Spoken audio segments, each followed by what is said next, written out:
Hey now, how is everybody doing? Welcome to Red Alert Diaries with Tanya E. Hood. I am Tanya E. Hood, a wife, a mother, and an entrepreneur. As an entrepreneur, it simply means I've worn a lot of different hats in my life that have helped me develop a full range of strategies and actionable steps that I've used to help my clients make a strategic impact, both personally and professionally, to have better than what life has been giving them. Red Alert Diaries is based on the life lessons from my premier book, Red Alert, Is He the One? The pocket guide to finding the love of your life. And if you read my book, you already know that I got married at 21. And after 11 years of marriage, I found myself going through a divorce, having to raise my two sons alone. To reset my life and survive my divorce, I took the time I needed to get to know me better, which opened me up to new love again. So now I'm in a new marriage to the love of my life and my best friend, which just proves there is life after divorce. On this podcast, I want to challenge your thoughts and inspire you to grow.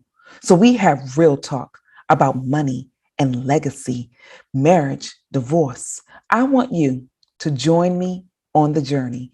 Call 240-532-2227. That's 240-532-2227.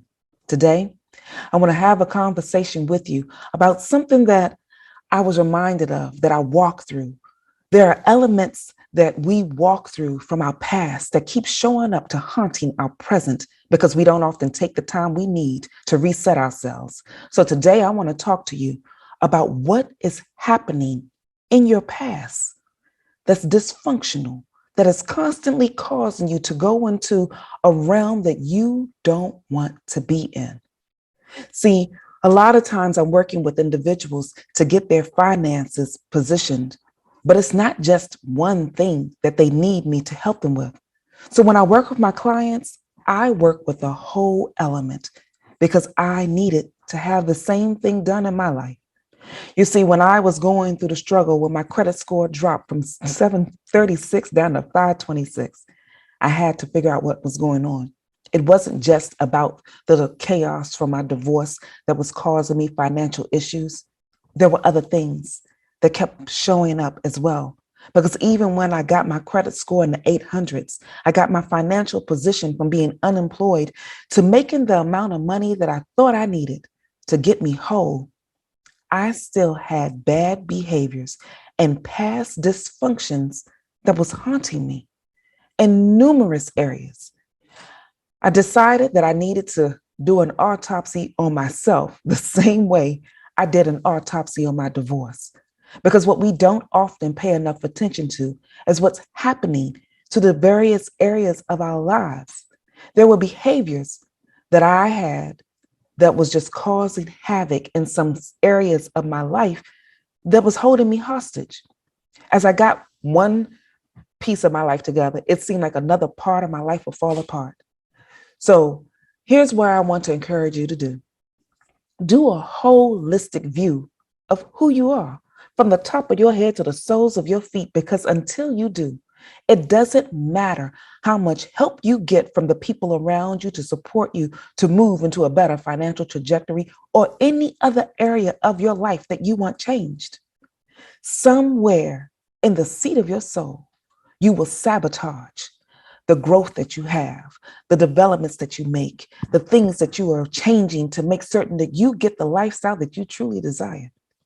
So today, I want to talk to you about having the strength to manage what's happening in your past, about having the strength to step forward, to make the changes that you need, to have the strength to do things you have never seen anybody else in your life do. There are times where you need to be the pioneer. So let's talk about that, because your past is causing you to malfunction in your present and it will sabotage your future. And I don't want that to keep happening. When I was going through a space where I realized that my bad financial habits were causing me other issues, I made the changes that I needed. I sought out coaches. I sought out various books. I read and I went through the gamut of trying to discover all of the things I could about money, about how to manage it, where could I invest, What could I possibly do? Because that was my first pain point. But it wasn't just about the money. And I did not learn that until I took the time, spent so much time and so much money delving into that area that I later discovered it was more than just that one thing that was holding me hostage from having the life that I truly desired. So I want to give you some of the tools that I walk through and encourage you to make the changes that you need today. Because if you are like I was, you're dragging your babies through your learning process. Let's not keep creating the chaos or taking too long to get to the help and the support that we need because there are others depending on you. And if you don't have children, I want you to know there are still others depending on you to get it together, to get it right, to defeat your bad habits, to defeat the things that have been causing you to be paralyzed by fear. There are some things inside of you that must be birthed, but your bad habits and your fear of failure is holding you back. And as a result, there are people around you that are not getting what they need. So let's not let that continue to happen. Here's the first thing I want you to do. Do a complete autopsy of your condition. How are you spiritually? How are you physically? How are you emotionally? Because that also impacts how you will function financially. Those 4 areas that I think everybody should take a look at, because if you don't take the look at what that is in your life, you could be personally sabotaging one area when you're trying to fix the next. That's something that I did. See, when I was working on getting myself into a better financial position, going through all those things, learning it, I finally got myself out of being unemployed to working a good job, a job that was supporting me to get out of the 2-bedroom that I was in into the 3-bedroom house that I wanted to be in. But it took me going deeper because my financial habits were not just habits that I created. There are some things that you are doing that you learned in your past that is causing you to malfunction. See, I learned about money initially from my family. A lot of you may have learned about money that way as well. And if your family did not have good financial habits, then you don't either. So you have to first recognize, what are you doing? I'm grateful that I was raised in a household with an entrepreneur because my grandmother taught me that you have to work for your money. And I have a good work ethic, and that is awesome. But I had a bad financial platform that was the foundation that I was standing on. And as a result, as I made more money to get to a better position, there was a hole and a broken piece in my foundation that was causing the money to just disappear. As my income grew, you would think I would get better and having the resources that I need to move forward, but I wasn't. As my income stream grew, so did my financial issues. My debt increased. Everything that I was trying to do, I kept sabotaging because my past behaviors that were not my own, but I never stopped to check it. Your family has done the best they can to give you what they can offer you, but it does require you to see what you need to take to apply to your life today, because you're not living in their generation. There was something different that they were creating to help support them. And in your generation, there is something different that you need to create to support you. So my grandmother's habit of saving, which was good, but what I needed to help me move forward in my life was a new habit of investing. So I took the time to see, what habits have I created, or what habits were given to me that I was living out that was not supporting me. Now, for those of you that have gone through the gamut, well, this is how my mother did it, this is how her mother did it, and you don't want to disrespect or dishonor who they are, so you carry it over. I need you to know it is okay to decide that their bad habits are not things that you need to carry forward. Remember the good that they gave you. Remember the life that they were trying to create for you. Remember the dream that they wanted you to take in your life. You may be the one in your family that will have to cut the ties to the bad habits from those in your world. One of the things that I truly discovered as I started getting better with starting to invest, my financial portfolio was beginning to blow up, and I was now positioned to be a support system for the people around me. That made me feel real good. But there was a level that I seemed to keep capping at. Because, see, one of the things with my grandmother is that there always seemed to be more month than there was money. No matter how much she saved, no matter how much she worked, that was the reality. But you know what? It became my reality as well. I made more money than anybody that I personally knew at that time in my life, but I was still struggling, having more month than I had money. What was going on? So it was not about me working hard because I worked hard. It wasn't about me being able to save because I learned how to save. And it wasn't about me investing because I had now positioned myself to invest, which was giving me finances to grow in other things. But I still had that one bad habit that just kept showing up on the door. It's like the 16th or the 20th of the month would show up and then month, poof, just disappeared. I didn't know what was going on. I couldn't figure out what was happening. So here's something that I had to start doing more. Creating a financial strategy, putting together a simple financial plan. And for those of you that don't often work with me, it's a budget. A budget lets you know where you're spending your money, what you're doing with it, and it can also be a tool to help you move into a different position. But if you've never learned from anybody that you know in your family how to really budget, that's a habit that you're going to have to create. I had to start creating the habit. And here's one other thing that I later learned. I had to also look at one other element I shared with you. Emotional growth is something that you're going to need, along with financial growth. I mastered those two. I started making adjustments physically in my life to change my financial trajectory. I did those three things, but the one piece that I did not have was spiritual foundation to deal with my money, emotions, or what was happening in my environment. The reason I like those four areas is because it reminds me of creating a firmer foundation. When you're building a house, often you have four corners.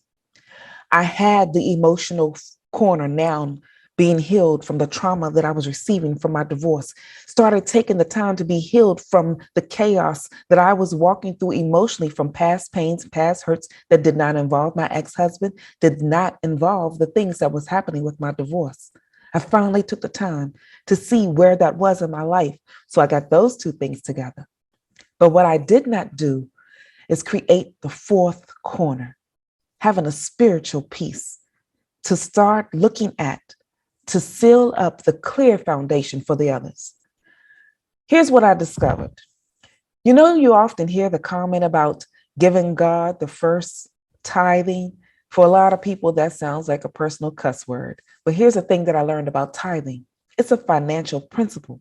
See, I was working with other principles in my life, but I did not fully function in that one financial principle. And giving 10% doesn't look like it's a lot.